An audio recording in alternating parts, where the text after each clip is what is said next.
Bwana, mambo vipi? Wananiita Rajab Rashid aka the Coastalian boy aka the boy from Kisauni. Tupo ndani ya jicho la pwani na mwanangu kama kawa hapa. Bwana, mambo vipi? Wananiita Super Sala, ukipenda niite Uamai pale TikTok. Na tuko ndani ya jicho la pwani kama kawaida yetu. Bwana, unajua hapa ni umbea, kwenda mbele. Leo mwanangu tutakuongelea kuhusu umuhimu wa nyumba za uswahilini. Nyumba ambazo zimejaa majirani kibao, yaani umbea wa wishi daily. Bwana, wewe unasemaje? Nyumba za uswahilini au magorofani? Mimi napendelea kuishi peke yangu. Gorofani is the best kuliko uswahilini.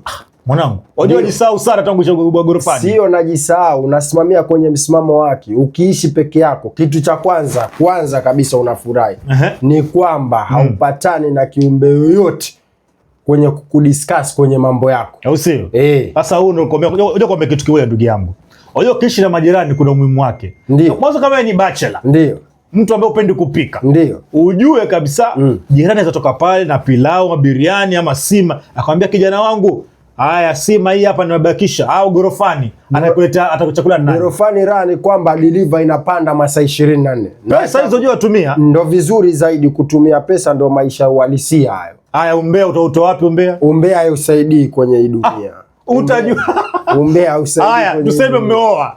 Sawa, umeoa pale, waifu wako umewatembea jirani mwingine. Utajuaje kama wagongewa? Hiyo ndo vizuri, hakuna kuchunguzana kwenye ndoa. Ni watu waishi kwenye uhalisia. Ndo raha ya kuishi peke yako. Ndo raha ya majirani angalia, ndo raha ya majirani kukupatia umbea. Jamani, Salim, Uamai, mke wako basi yatembea na kijana fulani wa bodaboda ama kijana wa maji. Wewe ukwenda mali uko gorofani uko peke yako. Watu hata hawakujui. Wajukana mke wako. Faida ya kuishi peke yako, raha ya kwamba hata ndoa yako inakaa siku nyingi, unateti na ndugu, mama wala jirani. Upate umbea wote. Wewe ni kazini, ukija waja nyumbani kwako, inaisha, inakuwa vizuri. Haya, unkufa, atakayejua unkufa nani? Raha ya kifo sasa ukiwa uko peke yako ni harufu inajulisha majirani baada ya siku 3. Maarufu? Na inakaa vizuri kabisa. Unajua Uswahilini, ndio. Huyu Uamai mbona mpaka sasa hivi hajaamka? Huyu Uamai mbona leo sijamuona? Huyu Uamai mbona nguo zake ziko hapa? Yaani majirani utakuwa saa zote wanakuulizia ama vipi, anakuulizia. Wasipokuona pata kuibishia, Uamai umzima? Uko salama? Uko na kama gorofani sio fisheries huko ndani huko pastalai mwisho peke yako mpaka undedi watu wakujuu undedi. Kitu best kabisa naweza kuchangia na kuongezea. Pendelea kuishi peke yako. Kuishi peke yako inasababisha unakuwa msafi times 2 kuliko nyumba ya majirani wingi. Haisababishi usafi wa kivipi? Mbona sikuelewi? Huenda kama choo, huenda ikawa varanda yenu inakaa ndarandara kabisa, haipendezi. Lakini ukiwa wakaa peke yako unakuwa smart times 2. Hamna kitu. Hiyo ndio ukweli na ndio uhalisia. Nyumba za kupangisha zinakufundisha wewe kuwa msafi. Manake pale kuna timetable limepangwa pale. Bana Uamai, Monday siku yako ya kuosha choo. Monday siku yako ya kufua. Monday siku yako varanda. Lakini ukishi peke yake ujue utakuwa na uvivu wa kuosha choo, wa kuosha sitting room, wa kuosha vyombo. Lakini ukiishi na wenzako itakuwa unajua kila siku Jumatatu ni siku yangu ya kufanya usafi. Yaani nakuweka untozi nyumba za Kiswahili. Nakuweka untozi. Nasema hivi, pendelea kuishi peke yako. Ndio itakuwa na maisha mazuri zaidi kuliko kuishi na majirani. Majirani wana disturb sana. Ukipendelea kuishi peke yako utaelewa hichi ninachokwambia. Unakaa pale vizuri. Raha unaweza kutembea kama ulivyozaliwa pale. Raha. Kwa hiyo kwa majirani uwezi. Unataka kwenda na mtu wako kuoga, haiwezekani. Inabidi atoke yeye akaoge urudi mpo. Lakini ukiwa peke yako pale unafunga tauli, unaenjoy, unatembea ulivyozaliwa, unaishi maisha yako vizuri kabisa.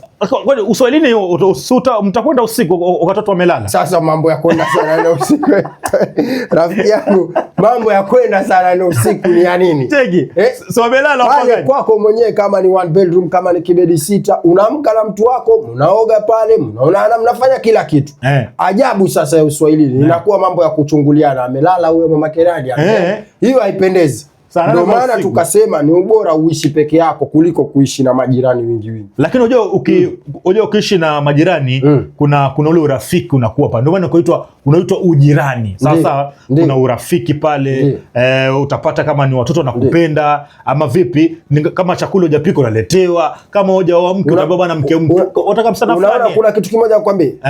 Nowadays siku hizi nikizingatia vizuri, rafiki wa kweli ni bundle tu. Bundle tu. Mitandao inadanganya. Hakuna cha lakini majirani wanakucheke. Majirani usema kweli siku zote. Uhalisia tu, mchawi bando. Ukiwa na bundle huyo ni jirani tosha. Hamna kitu. Hamna kitu. Jirani akiwa South Africa, jirani akiwa Somalia, jirani akiwa wapi, kupitia bundle muna communicate. Kuliko ule umbea wa kibarazani. Haupendezi kabisa. Wewe wajua kwamba wale majirani watakupatia habari ya uhakika. Lakini mitandao siku hizi kuna AI nyingi ni za uongo. Lakini jirani atakwambia, sikiza kijana wangu, unachokifanya sio sawa. Ule mwanamke ndio anampenda, basi ule mwanamke ni mmoja tangu ni mtoto, tabia zake ni 1 2 3. Awe bando ulikuwa unatafuta mtoto wa kike kwa Facebook, ujue tabia zake za ukweli. Utazijuaje kama si majirani? Kama si Swahilini utajuaje? Tukianza kuchunguzana, hatutafika mahali. Tunampata mtu Facebook, tunafanya naye maisha na hakuna shangazi wala mjomba kuchangia. Hao ndio original. Wale ni fake people. Na kwamba moja kabisa na zuri kabisa. Tambua sisi si wale, na hii ni kutoka mtaani kwenda duniani. Bwana, sisi sio kama wale kutoka mtaani mpaka duniani. Wewe watuambiaje katika comment? Maisha Uswahilini ama maisha ya gorofani? Wewe wasemaje katika comment yetu? Maanake mimi bado nafagilia uswazi, nafagilia Uswahilini, nafagilia majirani. Ndio maana unaitwa ujirani. Leo hiyo wakapewa kwa kibedi 6, mpigwa shoti undedi. Hatujui. Unaandaa hatujui. Utadedi ndugu yangu. Rudi uswazi.